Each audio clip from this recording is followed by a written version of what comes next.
The afternoon sun hung low over the quiet countryside, spilling golden light across the narrow path that led to Huyen's small bamboo house. The scent of rain still lingered in the air after a passing storm. Huyen was hanging wet clothes by the fence, her sleeves rolled up, her hair damp and loose over her shoulders. Inside, the faint sound of Maya's laughter echoed as she played with Babi, the old dog who never left her side. Everything seemed peaceful until the sound of slow, heavy footsteps came from the front gate. Huyen looked up. Standing there was a man she had never seen before, tall, neatly dressed, his face lined with age but his eyes sharp and cold. He didn't look like someone from the village. There was something unsettling in the way he scanned the house, as if searching for someone or something. "Excuse me," he said, his voice low but firm. "Is this where Ms. Huyen lives?" Huyen hesitated. "Yes, it is. May I ask who you are?" Before the man could answer, Dee appeared from the garden, carrying a basket of freshly picked vegetables. His shirt was wet with sweat, his hands rough from work. Seeing the stranger at the gate, Dee slowed his pace, sensing the tension that hung in the air. "Who are you looking for?" Dee asked. The man turned to him, his expression unreadable. "I'm looking for Ms. Huyen," he repeated. "But perhaps you must be Mr. D." Dee's brow furrowed. "Yes, that's me. And you are?" The stranger gave a faint, almost mocking smile. "I suppose you have every right not to recognize me. I'm your ex-wife's husband." The world seemed to stop for a moment. The soft rustle of the wind, the sound of water dripping from the eaves all faded into silence. Huyen froze, the cloth she was holding slipping from her hands. Dee stood still, his eyes narrowing, disbelief and confusion flashing across his face. "What did you say?" Dee's voice was quiet but heavy. The man straightened his collar, his tone calm yet strangely cutting. "I'm your ex-wife's new husband. I've come to speak with Ms. Huyen about something important." Huyen felt her heart tighten. She had never met this man before, yet there was something in his presence, a shadow of arrogance, of secrets carried beneath polite words. Dee took a step forward, his voice steady but cold. "If you have something to say, you can say it to both of us." The man nodded, eyes flicking from Dee to Huyen. "Very well," he said. "Then you should both hear this, because it concerns your past, Mr. D, and something your wife left behind." The wind picked up again, rustling the leaves of the bamboo fence. Huyen's hands trembled slightly as she met Dee's gaze. She could feel it in her chest. The calm days they had built together were about to be shaken by something long buried, something that had finally found its way back to their door. Dee motioned for the man to come inside, though every step he took toward the house made the air feel heavier. Huyen quickly wiped her hands on her apron and set out a cup of tea, more out of politeness than warmth. The man sat down quietly, his gaze wandering across the humble room, the woven mats, the bamboo walls. Maya's school bag hung neatly by the window. "You live simply," he remarked coldly. "It's peaceful here." Dee didn't respond. His eyes stayed on the man's face, watching every movement, every twitch of expression. "You said you had something to tell us," he said evenly. "So speak." The stranger set the teacup down, fingers tapping lightly against the wooden table. "My name is Vu," he began. "I married your ex-wife, Lan, 2 years ago. Recently, while cleaning out old things from her mother's house, I found some letters she had written but never sent. One of them was addressed to you, Mr. D, and another one, surprisingly, to someone named Huyen." Huyen's breath caught. To me? She asked softly. Vu nodded. Yes. Your name was clearly written on the envelope.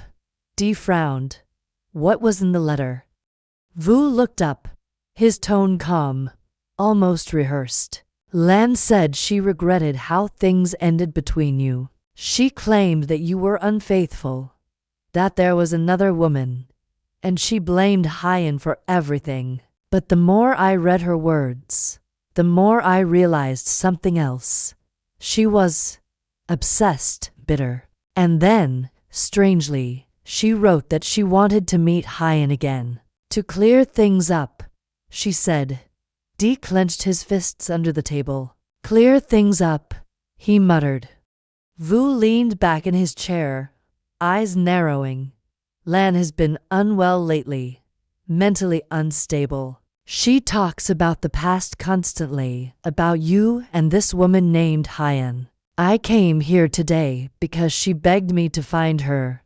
She says there's something she must say before it's too late. Huyen lowered her head. Her heart pounded. But why come here? She asked quietly. I don't even know her personally. I've never spoken to her. Vu's expression hardened. You may think that, but she believes otherwise. She says you were the reason her marriage fell apart, that you and Dee destroyed her happiness. The words hung in the air like a cruel echo. Dee rose suddenly from his chair. That's enough. His voice was low but sharp. Lan left me long before Huyen ever entered my life. You have no right to come here and accuse her of anything. Vu gave a faint, mocking smile. I didn't come to accuse. I came to understand, to hear your side, and hers. But after seeing the two of you here together, I think I already know. His words were like venom, polite, but poisonous. Huyen stood, her face pale. Please, she said softly, whatever she's told you, it's not true. We've done nothing wrong. We just want a quiet life. Vu's smile faded, and for the first time, a flicker of emotion crossed his face. Not anger, but something colder. Quiet lives don't stay quiet forever, he said. The past has a way of finding people, especially when someone refuses to let go. He stood up, adjusting his jacket. Tell Dee's ex-wife that you don't want to see her, Dee said firmly. We want no part in this. Vu looked at him, eyes steady. I'll tell her, he said. But remember, Mr. D, not all ghosts come from the dead. Some come from regret. And with that, he left, his figure disappearing slowly down the dusty road, leaving behind only silence, and the uneasy tremor of old memories stirring in both their hearts. The sun was already sinking behind the hills when Huyen quietly stepped out to the porch. The wind carried the faint smell of rain, the kind that came before a heavy storm. Dee was sitting by the fence he had built days ago, staring blankly at the field as if searching for answers in the dusk. For a long moment, neither spoke. The only sounds were the chirping of cicadas and the soft creak of bamboo in the wind. Finally, Huyen broke the silence. Do you think he told the truth? Dee's hands tightened around the edge of the wooden bench. I don't know, he said slowly, but there's something in his words that doesn't fit. If Lan truly wanted peace, she would have written me directly, not sent her husband to find you. Huyen lowered her head. Maybe she's just hurt. Maybe she can't let go of the past. Dee turned to look at her. And what if this isn't about forgiveness at all? What if it's something else? Something darker? Huyen met his gaze, her heart uneasy. You think Vu has another motive? Dee nodded slightly. He didn't come all this way just to deliver words from a sick woman. He knew too much. About our life. About this house. Even about Maya. Someone told him. Someone's been watching. A chill ran through Huyen's body. But who would do that? Dee looked out toward the road where Vu had disappeared hours ago. Sometimes the past doesn't die quietly. Sometimes people dig it up to make sure it hurts again. Huyen's voice trembled. If Lan is behind this, what does she want? Dee sighed, running his hands over his face. Maybe revenge. Maybe she just wants to see us miserable. But Vu, he didn't come here just as a messenger. There was something cold in his eyes. Something planned.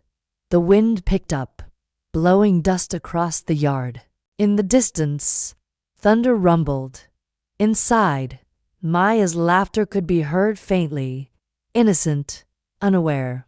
Huyen turned toward the sound, her heart softening for a moment. We can't let Maya feel any of this, she said. She's finally happy. Dee stood, walking closer to her. I know. That's why we have to stay calm. No matter what happens, I won't let anyone hurt you or her again. Huyen looked up at him. Even if the past keeps following us.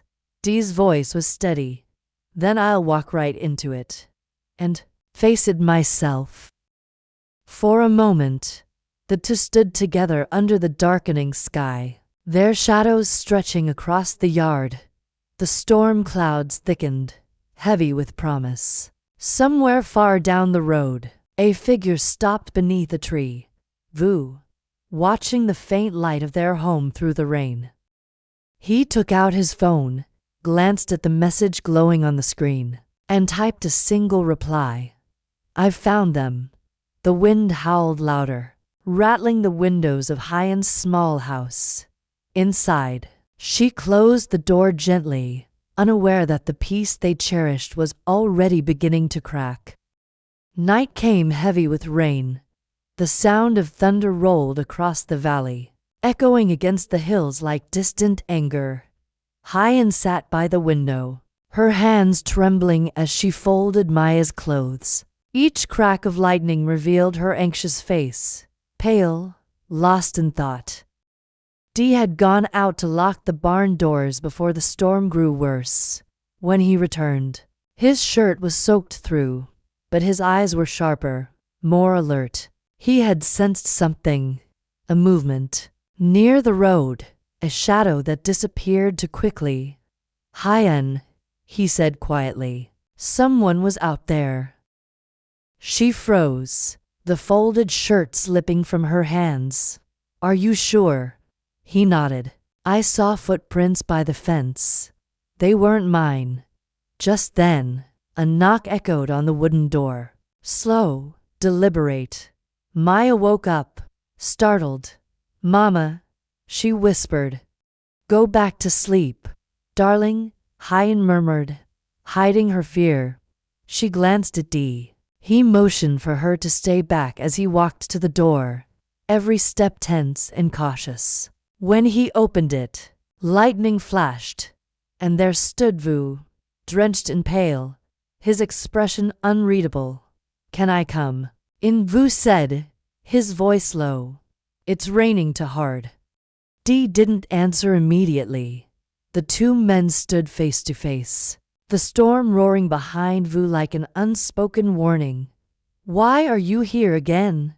Dee asked. Vu's lips curved into something, between a smile and a grimace. I didn't finish what I came to say. Huyen came forward, holding a candle. You've said enough. Please leave.